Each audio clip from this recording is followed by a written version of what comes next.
in this period of your life, there's no shortage of stuff to talk about because there's Demolition 23. And yes, this is an original. There is that tribute concert. There's your book that you're promoting at the book fair. Wow. But Demolition 23, when did you find out it was being re-released? Well, we've been talking about it for ages with little Steve, and this was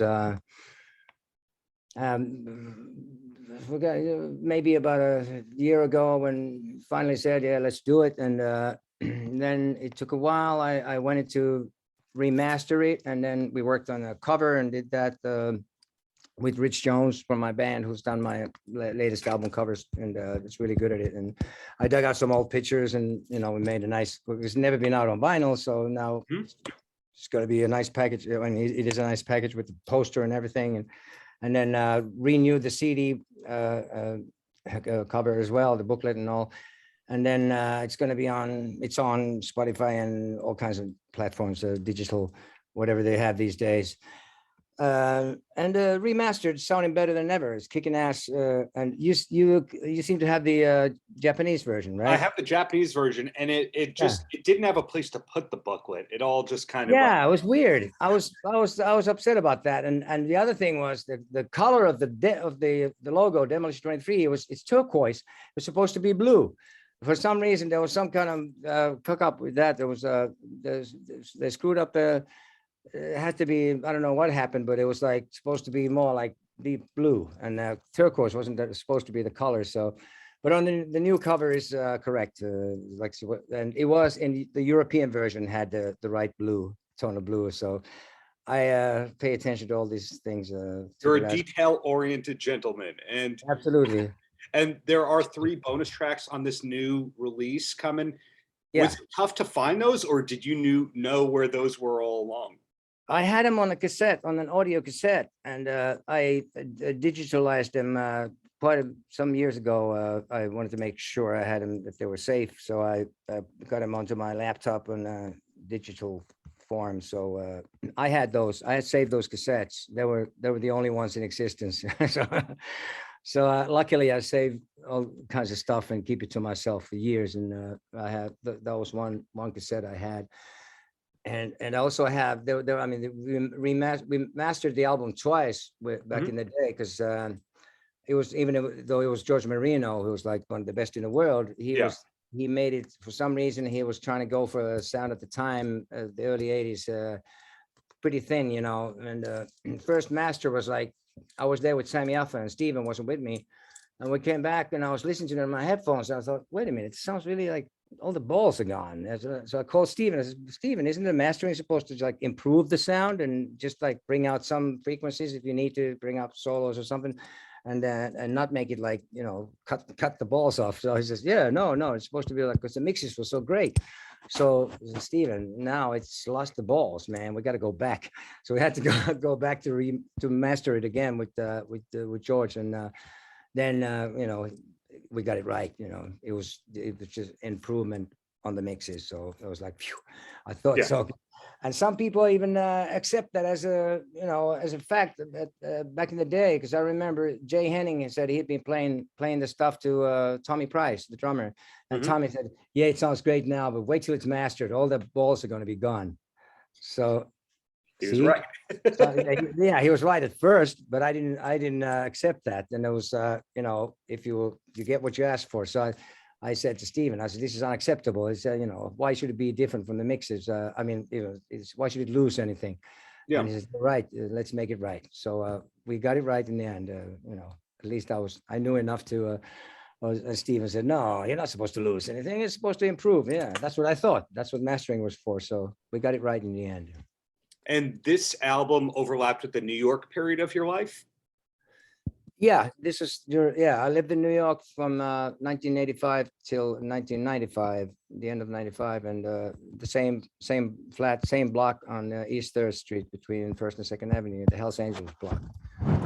Right, so you were near McSorley's Ale House, real nightlife kind of area that you lived in. But I see that you were in New York last week or so for some press. Yes, do you still come back once or twice a year? I mean, aside from COVID. not regularly, but yeah, I come down there whenever I can, or there's a reason for it. This time we're working on there's a movie, a documentary movie about my life and career that's going to be coming out in the end of January now. It's called The Best Kept Secret in Rock and Roll, like Monroe, and it's going to be exceptional. It'll be a cool movie because there's a lot of really real situations in it, apart from good, cool interviews and chats with people like Alice Cooper. We were opening up for Alice 7 shows in June in Milan. We had his in his hotel room. We had like a talk. I let him talk mostly because he was telling such cool stories from the past. And then we were in New York now to have an interview with Little Steven, because he's a really important person in my life. And we had a good hour that he was interviewed, and then filmed with us hanging out. And with Ian Hunter, I went to see Ian Hunter in Connecticut in his house, and had a great chat with him. And we're going to have, there's Chris Schiff that's going to be, we're talking to Joe Elliott, and all kinds of Bob Ezrin, the producer. He's done an interview for it too. By the way, he said my new album is great. I Live Too Fast to Die Young. He said, now Michael's made it. Michael's got it now. That was great to hear from him. Yeah.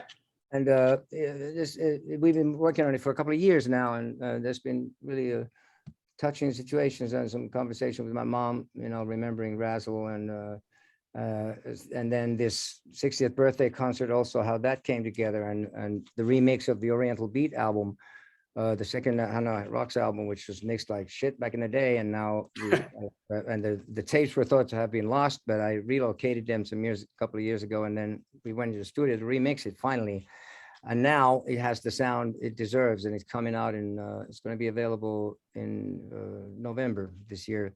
Wow. Starting in November, and it's coming out like physically, the beginning of the year it's going to be, out on vinyl and CD and digital, and that now finally has the sound it deserves.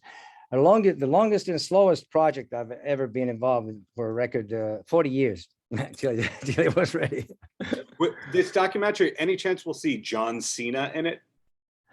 Oh no, I haven't even thought of that, but that was a great clip in the Peacemaker, and I'm friends with James Gunn now. We're in touch because he tagged me, and when he posted that clip with John Cena praising Hanoi Rocks, it was some of the coolest recognition that we can have in the coolest possible way, I thought. So I thanked him, and he said, he's been a fan for all his life, and I said, well, I'm a fan of yours, and now we're friends. We keep sending each other mails, and I told him to be on the lookout for the press conference when we revealed the original Hanoi lineup, doing a set of songs at my 60th birthday gig. Yeah, it was all that. But yeah, John Cena, that is he's a great actor. He's one of my favorites. I like him. He's really cool, and that whole clip was really great. Why isn't there Hanoi Rocks Avenue or Hanoi Rocks Street? Exactly. Well, 2 quick questions and then I'll let you go. And the first one is the 60th anniversary concert was fantastic for fans like us, because we hear your solo stuff, the Hanoi Rocks, the Demolition 23, all facets of your career. Has there been interest from a US, like doing one show like that in the US? Because I know a whole tour for you is financially rough, but one show might be possible. You mean with Hanoi Rocks or me or in general, a show that celebrates your whole career, kind of like how the Taylor Hawkins show, there was a UK one and then there was an LA one, but a whole tour would not be possible. Yeah, right.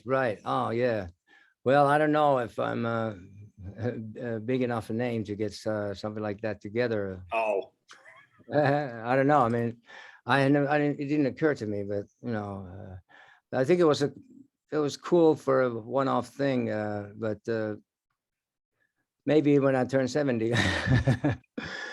65, 70, whatever it is. And then but the Hanoi thing was great just as a one-off, just at one time, and because it was really special. And Demolition 23, the support band, that was really a cool thing. And there was all the phases of my career were presented there. The early solo stuff and the current band with the Ginger Wildheart and Jag and all the guitarists that were in there, and Demolition stuff. And I played Dead Time Stories acoustically, and Hanoi's Fallen Star, which is the last song of the Oriental Beat album, which I don't think never been performed live before. And yeah, it was a really special night. But put it together in the States, I don't know.